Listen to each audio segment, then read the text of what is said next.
इस खबर के प्रायोजक हैं ऑस्पिशियस कंस्ट्रक्शन प्राइवेट लिमिटेड। नमस्कार, मैं हूं राकेश चावला और आप देख रहे हैं दिल्ली दर्पण टीवी। ये है दिल्ली दर्पण, दिल्ली एनसीआर का नंबर 1 वेब चैनल। गोरखपुर में बीजेपी की करारी हार के बाद क्या है जनता का मिजाज? दिल्ली दर्पण टीवी के संवाददाता राकेश चावला ने किए जनता से कुछ सवालात। क्या खत्म हो गया है पीएम मोदी का जादू? जनता ने जो सोचा था कि सबका विकास, सबका साथ लेके मोदी जी चले थे, ये सब कुछ झूठ है। सिर्फ अपना विकास और अपने लोगों का साथ लेके चले हैं।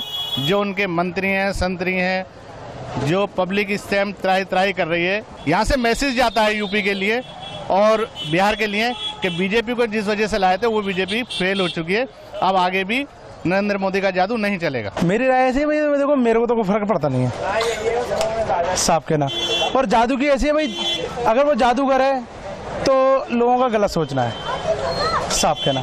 जादूगर खेल दिखाएगा, सस्ता संभालेगा, देश चलाएगा।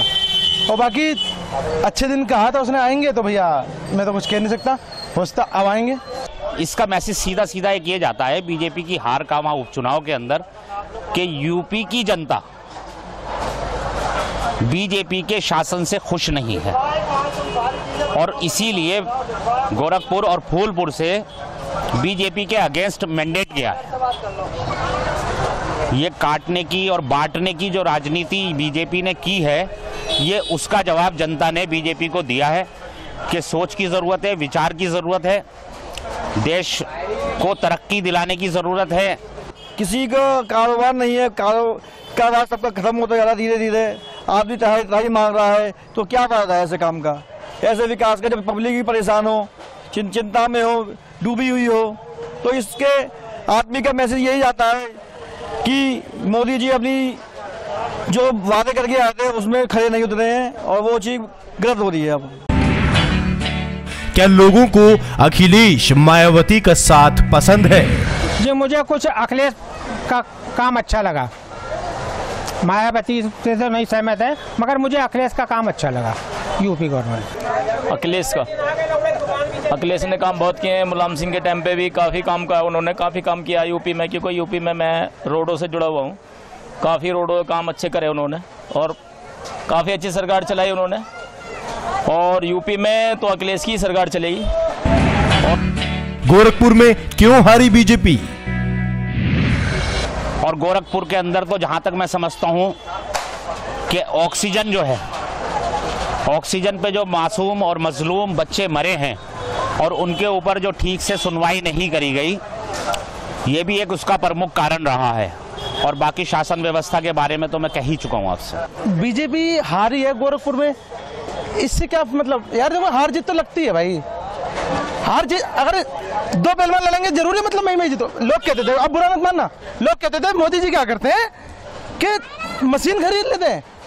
मैं पूछना चाहता हूँ कि मशीन सचमुच खरीद लेते हैं वो, तो अब कैसे हार गए? मैं तो इस टाइम सभी से दुखी हो चुका हूँ। कहने में मतलब सबसे ज़्यादा दुखी हूँ बीजेपी से, तो बीजेपी ने जिस प्रकार से पब्लिक के साथ एक मुद्दे के साथ दूसरे मुद्दे के साथ तीसरा मुद्दा उठाया है, उससे तो बीजेपी से तो मैं बहुत एंटी हूँ। बीजेपी गोरखपुर में अपने कारण से हारी है।